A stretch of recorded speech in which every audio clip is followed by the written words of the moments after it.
अल्लाह ही और अरे तूने उधर थूका था, अभी मैंने देखा था। नहीं नहीं दूंगा भाई। अरे तूने थूका था, मैंने उधर देखा अभी। अरे भाई थूको हो तो जब ही मैं बोला था। आप यकीन मानना, हम आपसे माफी मांगते। माफी नहीं, तूने उधर थूका था कि नहीं? वहाँ नहीं थूका, यकीन मानना।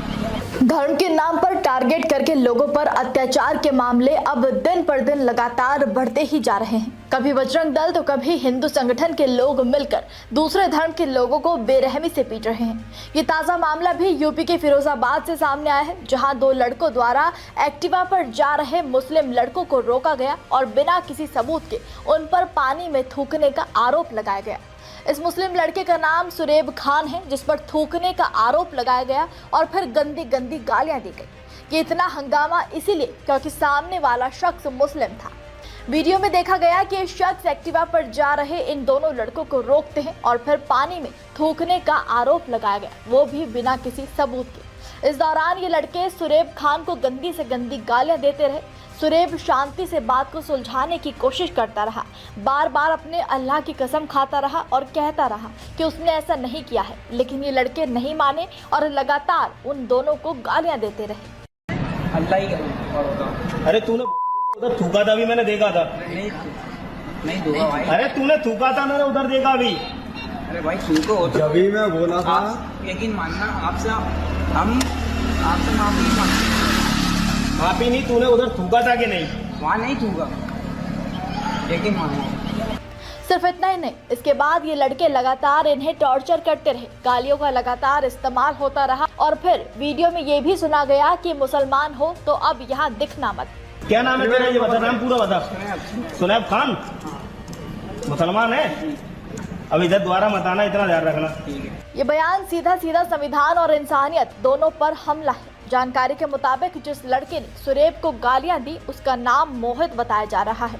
दावा किया गया है कि मोहित अक्सर मुस्लिम लोगों और महिलाओं को अपने सोशल मीडिया पर लाइव स्ट्रीम में आकर गालियां देता है। धर्म को चिन्हित करके लोगों पर अत्याचार का ये नया मामला नहीं है।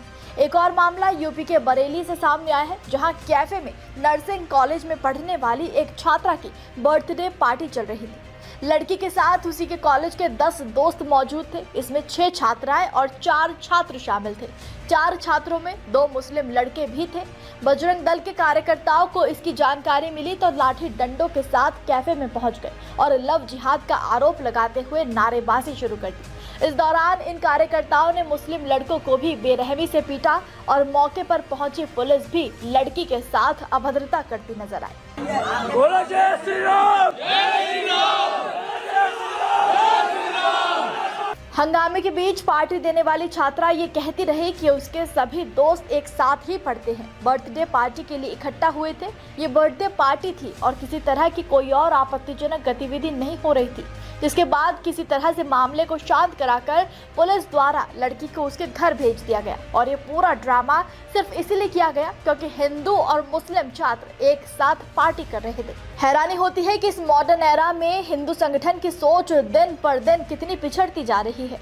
हिंदू संगठन के बढ़ते अत्याचारों की बदौलत आज ये समय आ गया है कि हिंदू मुस्लिम आप शादी तो छोड़ ही दीजिए, एक दूसरे से बात तक नहीं कर सकते हैं, साथ बैठकर खा नहीं सकते हैं, साथ मिलकर त्योहार नहीं मना सकते हैं। लेकिन सवाल है कि आखिर इतनी नफरत लोगों में उत्पन्न कहां से हो रही है, और सवाल है कि आखिर ये सब कब तक चलेगा। आप इस खबर पर डिक्लाइन ऑफ इंडिया सच बात है। जिस देश का रूलिंग पार्टी जब चरित्रहीनता की पराकाष्ठा पार कर जाए तो आप क्या कहोगे।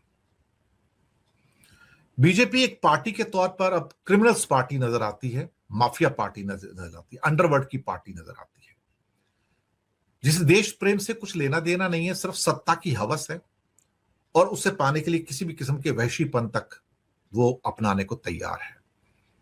ये हर किस्म के क्रिमिनल्स को, अपराधियों को बचाती है, क्योंकि खुद ही अपराधियों से भरी हुई है। इसमें बलात्कारी हैं, इसमें हत्यारे हैं, इसमें अपहरणकर्ता हैं, इसके अंदर वो लोग हैं जो मनी को साइफर आउट करते हैं, स्मगलर्स हैं, उद्योगपति ऐसे जो भारत को बर्बाद कर रहे हैं। ये पार्टी क्रिमिनल्स की पार्टी बन गई है, ये इसकी पहचान है इस टाइम। राम रहीम को सपोर्ट करना, यौन शोषण करता ब्रजभूषण सिंह को सपोर्ट करना, कुलदीप सेंगर को सपोर्ट करना, आशाराम बापू को सपोर्ट करना और अनगिनत ऐसे बाबाओं को सपोर्ट करना। अंकिता भंडारी केस के अंदर जो बीजेपी के एमएलए हैं उनको लगातार बचाना, इनका संवेदनशीलता से कुछ लेना देना नहीं है। और ऊपर से इनका भगवा आतंकवाद, जी हां, भगवा आतंकवाद। ये दूसरे धर्म के लोगों को तो बर्दाश्त नहीं कर सकते, ईसाई हो, बौद्ध हो, सिख हो या फिर मुसलमान हो ना। बहुत सारे केसेस हैं जो बताते हैं कि इनकी चरित्रहीनता है। तड़ीपार लोग इनके यहां टॉप लेवल के मंत्री बनते हैं। तड़ीपार, जी हां, भारत के गृह मंत्री तड़ीपार रह चुके हैं। तड़ीपार गृह मंत्री है साहब, आप सोच सकते हो। और फिर अपने क्या कहते हैं ताकत के बल पर अपने पक्ष में केस करवा लेते हैं कोर्ट के अंदर। उन जजों को नियुक्त कर दिया जाता है जो उनके पक्ष में फिर फैसले भी दे देते हैं। न्यायपालिका भी इनके साथ में है। न्यायपालिका को बुरा लगेगा सुनकर, लेकिन न्यायपालिका का अपना चरित्र अगर गोगोई और चंद्रचूड़ से पूछो और बाकी लोगों से पूछो तो शर्म आती है कि भारत की न्यायपालिका है। ये शर्म आती है। हम शर्मिंदा है इस न्यायपालिका पे जो सोनम वांगचुक को अंदर रखते हैं, देशभक्त को अंदर रखते हैं और राम रहीम जैसे हत्यारे और बलात्कारी को पैरोल पे पैरोल देते हैं। ये सच है ना, यही बीजेपी का चरित्र है। क्या कहा जाए। 2024 की अगर एडीआर की रिपोर्ट देखो तो आप चौंक जाएंगे। 240 जो बीजेपी के कैंडिडेट जीत के आते हैं उसमें 94 एमपी 40% के खिलाफ एक बहुत गंभीर किस्म के क्रिमिनल केसेस उनके खिलाफ है। जी हां, 63 के खिलाफ तो बहुत ही सीरियस किस्म के क्रिमिनल केसेस हैं जिसमें बलात्कार है, जिसमें हत्या है, हत्या का प्रयास है, किडनैपिंग है। भारतीय जनता पार्टी को ये लोग बहुत पसंद आते हैं। अगर आप उससे कहते हो कि इनकी क्वालिफिकेशन क्या है बीजेपी में जाने के लिए, खड़े होने के लिए, आपका बलात्कारी होना, आपका हत्यारा होना, आपका किडनैपर होना जरूरी है। कमाल की बात है ना। इसमें 21 तो ऐसे जिनके ऊपर मर्डर के चार्जेस हैं कि इन्होंने हत्या की है साहब। जिस देश का गृह मंत्री तड़ीपार हो उसके बारे में मैं क्या कहूं साहब। तो 440 बीजेपी के एमपी राज्यसभा मिला लो तो 191 एमपी के ऊपर गंभीर किस्म के क्रिमिनल केसेस हैं। गंभीर किस्म के महिलाओं के खिलाफ इनके अत्याचार है उसके केसेस भी हैं। मैं आपको बताऊं, बलात्कार के केस भी हैं, मोलेस्टेशन के केस भी हैं और इनके एमएलए भी इसी किस्म के सारे। तो अगर लॉ मेकर्स खुद अपराधी हैं, ब्रजभूषण सिंह का केस तो आपको पता है ना कि साहब उसके खिलाफ तो दिल्ली पुलिस एफआईआर तक दर्ज नहीं करती थी। सुप्रीम कोर्ट से आदेश लेना पड़ा तब एफआईआर दर्ज होती, लेकिन गिरफ्तारी कहां हुई। वो तो मौज से घूमता फिर रहा है, मौज ले रहा है भाई साहब। अभी कुलदीप सेंगर को जमानत मिली तो हिंदू ब्रिगेड नाचना शुरू हो गई। जब गुजरात के अंदर खासतौर से एक पर्टिकुलर केस के अंदर विश्व हिंदू परिषद के 9 लोगों को जमानत मिलती है, उनको छोड़ दिया जाता है, बाद में पूरी तरह से माफी दे दी जाती है, तो उन बलात्कारियों का स्वागत किया जाता है विश्व हिंदू परिषद और बजरंग दल के द्वारा फूलों की माला पहना के, और कहा जाता है तो ब्राह्मण है तो पाप कर ही नहीं सकते। आप क्या कहोगे इसके बारे में। भारतीय जनता पार्टी में बलात्कारियों का, अपराधियों का, क्रिमिनल्स का, हत्यारों का स्वागत है। राम रहीम जब चाहे उनको पैरोल मिल जाती है, ये इनके भक्त हैं सारे के सारे। ये बात तो सही है ना। ब्रजभूषण सिंह, नाम तो नहीं भूले होंगे। महिला पहलवानों के ऊपर दिल्ली पुलिस के बूट, आप भूले तो नहीं होंगे ना, भूलना भी नहीं चाहिए। केसरगंज से बीजेपी के एमपी, बाद में उनको टिकट डिनाई किया गया, लेकिन उसके बेटे को टिकट दे दिया गया। क्या कहा जाए साहब। पोक्सो का केस था साहब, यानी कि जो 18 साल से कम उम्र की लड़कियां होते उनका यौन शोषण करने वाला ये व्यक्ति, और इसे पूरी बीजेपी की सरकार बचाने में लगी, मोदी और शाह भी बचाने में लगे। कोर्ट ने भी उनको कुछ नहीं किया साहब। In February 2025, Allahabad High Court allowed UP government's request to withdraw 2020 criminal case against him in holding public meeting during prohibitory orders. क्या बात है साहब, क्या बात है। अब आप क्या कहोगे? Kuldeep Sengar, BJP MLA, name सेक के लिए एक्सपायर्ड इन 2019, लेकिन अभी उनके साथ में किडनैपिंग, अपहरण और बलात्कार का आरोपी, 2017 का उन्नाव केस, दिसंबर 23, 2025 यही महीना, Delhi High Court suspended singer's life sentence and granted him conditional bail while his appeal is pending, noting he had served over 7 years। क्या बात है साहब, एक बलात्कारी को, एक कन्विक्ट के आप बेल दे देते हैं उसको। कितने भोले जज हैं ना, कितने भोले जज हैं। इन जैसे जज और आ जाए तो हिंदुस्तान का तो बेड़ा ही गर्क हो जाएगा। सीबीआई चैलेंज द ऑर्डर, वो अलग बात है। गुरमीत राम रहीम सिंह, राम रहीम जैसा बलात्कारी हत्यारा, बीजेपी का प्यारा।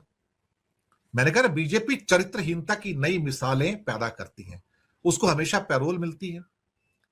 15 बार उसको 2025 तक पैरोल मिल चुकी थी, 15 बार इस हत्यारे को, इस बलात्कारी को। और ये बीजेपी इसकी सपोर्ट करती है हमेशा। बीजेपी के मुंह से कभी उसके लिए एक गलत शब्द नहीं निकलेगा। और हरियाणा गवर्नमेंट हमेशा कहती है इसके अच्छे आचरण के कारण इसको पेरोल दिया जा रहा है। हत्यारों के और बलात्कारियों के भी अच्छे आचरण होने शुरू हो गए आजकल। फिर अंकिता भंडारी केस, अनगिनत केस हैं साहब इनके, जहां देखोगे हाथ डालोगे आपको हत्यारे बलात्कारी मिलेंगे बीजेपी के अंदर।